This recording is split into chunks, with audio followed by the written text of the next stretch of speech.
भारत चीन सीमा पर इन दिनों अत्यंत तनाव की स्थिति है।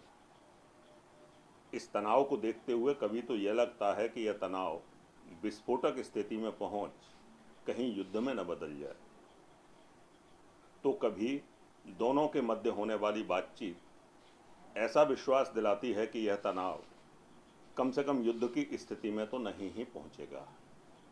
हालांकि दोनों देशों के बीच होने वाली यह बातचीत भी बहुत ज़्यादा विश्वास नहीं दिला पाती, कारण चीन का अतीत। आपको स्मरण ही होगा कि 1954 से भारत चीन के मध्य चलने वाली बातचीत लोक लुभावन पंचशील समझौता, हिंदी चीनी भाई भाई जैसे नारों के मध्य भी देश को 1962 दे गया था। ऐसे में आपके मस्तिष्क में अनेकों सवाल हो सकते हैं, हमारे में भी हैं। आइए, हमारे मध्य आज कुरुक्षेत्र विश्वविद्यालय के सैन्य इतिहास विशेषज्ञ प्रोफेसर रविंद्र कुमार शर्मा जी मौजूद हैं। उन्हीं से जानते हैं इस वर्तमान टकराव की स्थिति।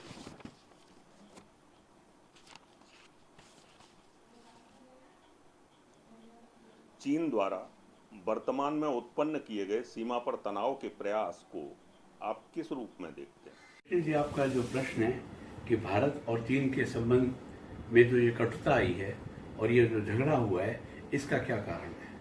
वास्तव में देश की आज़ादी के साथ ही चीन भारतीय सीमाओं पर अतिक्रमण करता रहा है। इसकी जड़ें हमें बहुत दूर तक ढूंढनी पड़ेंगी। 1905 में जब भारत में बर्तानिया का शासन था, लॉर्ड कर्जन के ज़माने तक तिब्बत एक बफर स्टेट माना जाता था, यानी कि भारत और चीन के बीच के मध्य एक अलग लगभग अर्धशासित स्वतंत्र देश माना जाता रहा है। परंतु नेहरू ने, कांग्रेस सरकार ने कभी भी इस ओर ध्यान नहीं दिया। शहने चीन ने तिब्बत पर अधिकार कर लिया और उसने कैलाश, मानसरोवर, लद्दाख, अरुणाचल प्रदेश, इन सब इलाकों पर अधिकार कर लिया। नेहरू जी की तो ये मान्यता थी, इस इलाके में घास तक नहीं होती, हमें इसकी क्या जरूरत है। 1954 से लेके 1962 तक जब चीन सड़कों का निर्माण कर रहा था, बड़ी बड़ी चौकियां बना रहा था, तब भी भारत में कांग्रेस सरकार ने इस ओर बिल्कुल ध्यान नहीं दिया। कृष्ण मेनन, जो उस जमाने के रक्षा मंत्री थे, उन्होंने सेना की टॉप ब्रास, जो सेना के बड़े बड़े जनरल थे, उनकी बात मानने से भी इनकार कर दिया था। वहीं से इस लड़ाई के बीज बो दिए गए थे। चीन का एक स्वर व प्रयास आक्रामक भूमिका में दिखता है, तो दूसरा बचाव की मुद्रा में। आखिर उसकी मंशा क्या है? जहां तक आपका ये प्रश्न है कि चीन की मंशा क्या है, चीन की मंशा प्रारंभ से हम चीन को देखें तो उसने तुर्कमेनिस्तान के अंदर, मंगोलिया के अंदर रूस से युद्ध करते हुए उसूरी नदी की घाटी के अंदर अपने इलाकों को आगे बढ़ाकर उन देशों की सीमाओं पर हस्तक्षेप करने का प्रयास किया है, उनके इलाकों पर अधिकार करने का प्रयास किया है। क्या वियतनाम, क्या जापान, क्या चीन हो, क्या मंगोलिया हो, क्या यूनान प्रांत हो, क्या बर्मा का इलाका हो, क्या भारत का लद्दाख हो, अक्साई चीन हो, कैलाश या मानसरोवर तक के क्षेत्र हो, उत्तरांचल का इलाका हो।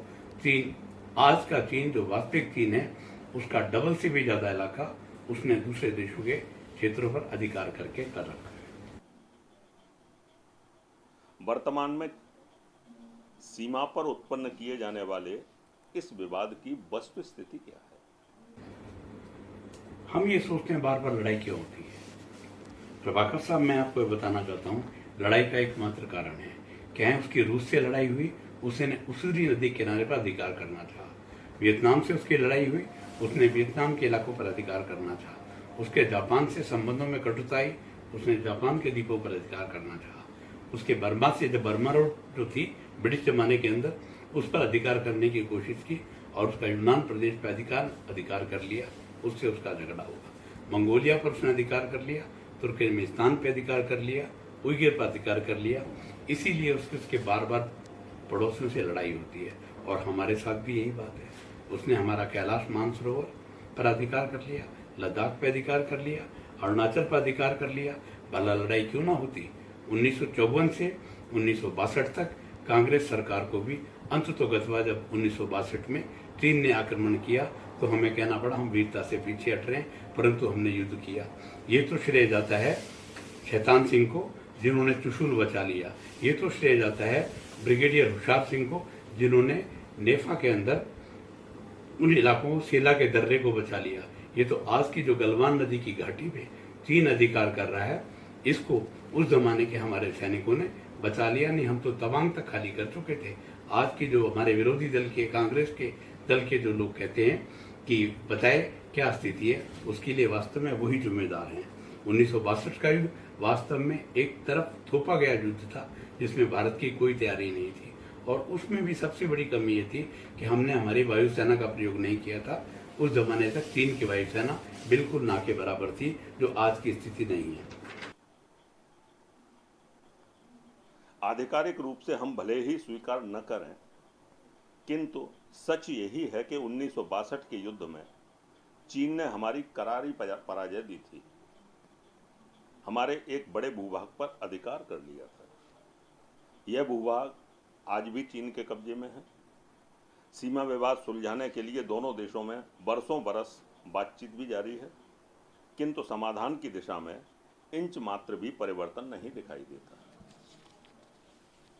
यही नहीं, चीन को कभी अरुणाचल पर आपत्ति होती है, कभी डोकलाम पर, कभी वर्तमान विवाद की परिस्थिति बनाता है। आखिर क्या है इन विवादों का इतिहास? जहां तक चीन के कब्जे का सवाल है, मैं प्रभाकर जी ये निवेदन करना चाहता हूं अपने दर्शकों से कि वास्तव में चीन ने जिन इलाकों पर अधिकार किया है, हम खुलकर ये कब तक नहीं कहेंगे कि कैलाश मानसरोवर हमारा है। भला कैलाश से बड़ी कौन सी चीज हो सकती है? दुनिया में कौन आदमी ये कह सकता है मक्का मदीना हमारा है? नहीं, वो इस्लाम का है। दुनिया में कौन आदमी ये कह सकता है जेरूसलम हमारा है? नहीं, वो ईसाइयों का है। दुनिया में कौन आदमी ये कह सकता है ननकाना साहब हमारा है? नहीं, वो तो गुरु नानक देव जी का है। उसी प्रकाश कैलाश मानसरोवर के बारे में कौन ये कह सकता है कि वो चीन का इलाका है? नहीं, वो भारत का है। अब समय आ गया है भारत भी कहे कि चीन कैलाश और मानसरोवर के इलाके को खाली करे, ये हमारा इलाका है। मान लें आज यदि चीन से युद्ध छिड़ जाए तो भारत की अतीत की सामरिक नीति व वर्तमान सामरिक नीति में आपको क्या बदलाव दिखाई देते हैं? जहां तक चीन की आपत्तियों की बात है, चीन को अब भारत के इंफ्रास्ट्रक्चर से हमारी जो वर्तमान सरकार है, जिस तरीके से इसने सीमा के अंदर सड़कों, हवाई अड्डों, छावनियों का जाल बिछा दिया है, मैं मर्यादा के अंदर बंधा हुआ हूं तो बता नहीं सकता। इतना शानदार हमने तैयारी कर रखी है, जब चीन जरा से भी हिमाकत करेगा हम उसे छठी का दूध याद दिला देंगे, और यही चीन की आपत्तियां हैं कि वो ऐसा ना करे।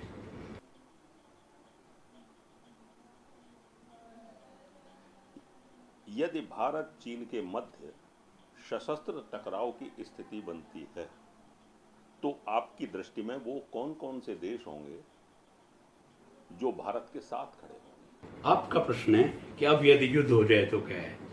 प्रभाकर जी, मैं निवेदन करना चाहता हूं, अपने दर्शकों को बताना चाहता हूं, ये 1962 का भारत नहीं है। अब यदि युद्ध हो जाएगा तो चीन को इसको बड़ी भारी कीमत चुकानी पड़ेगी, और वो आगे इलाकों पे तो क्या कब्जा करेगा, उसे वापस हमारा कैलाश और मानसरोवर तक का इलाका तक खाली करना पड़ेगा। जहां तक हमारी सामरिक नीतियों की बात है, कृष्ण जी, मैं आपको बताना चाहता हूं, नरेंद्र मोदी जी की सरकार के अंतर्गत हमने विश्व स्तर के ऊपर नए आयाम स्थापित किए हैं। आज अमेरिका हमारा दोस्त है, ऑस्ट्रेलिया हमारा दोस्त है, जापान हमारा दोस्त है, वियतनाम हमारा दोस्त है, रूस हमारा दोस्त है, इजराइल हमारा दोस्त है, ब्राजील हमारा दोस्त है, फ्रांस हमारा दोस्त है। मैं किसका नाम ना बताऊं, सभी तो हमारे दोस्त हैं। सिर्फ हमारे उन नागुजरे, नागवार और थैंकलेस पड़ोसियों के जो चाहकर भी हमसे हमारे को बर्दाश्त नहीं कर पा रहे हैं, हमारी बढ़ती ताकत को और शक्तियों को नहीं मान रहे। जहां तक इस समस्या का क्या कोई स्थायी समाधान भी है? इसके स्थायी समाधान की बात है कृष्ण जी, मेरा ये मानना है अब तो नाउ और नेवर की बात है। अब तो बात कैलाश मानसरोवर की होगी, अब तो बात अक्साई चीन की होगी। हमारे गृह मंत्री महोदय ने ये साफ साफ संसद में कह दिया है कि नहीं, जान देकर भी हम अक्साई चिन्ह को वापस लेकर मानेंगे। अब भारत का प्रत्येक नागरिक, प्रत्येक वासी, हम 135 करोड़ भारतीय ये वचन देते हैं कि हम अक्साई चिन्ह वापस लेके मानेंगे। वो हमारा अभिन्न अंग है, वो भारत माता का ताज है जिसे हम वापस लाएंगे। और यही बात है। जहां तक हमारे साथियों की बात है, मैंने अभी आपसे निवेदन किया, जापान हमारा साथी है, ऑस्ट्रेलिया हमारा साथी है, न्यूजीलैंड हमारा साथी है, इजराइल हमारा साथी है, फ्रांस हमारा साथी है, अमेरिका हमारा साथी है, ब्राजील हमारा साथी है, रूस हमारा साथी है। लगभग सारे ही देश तो हमारे साथी हैं। वो दिन भी ज्यादा दूर नहीं है जब चीन को ये पता चल जाएगा कि भारत निहत्था ही नहीं है, बहुत शक्तिशाली है, और वो आज की तारीख में सक्षम है चीन को बिफिटिंग रिप्लाई देने का। मेरा आपसे यही निवेदन है।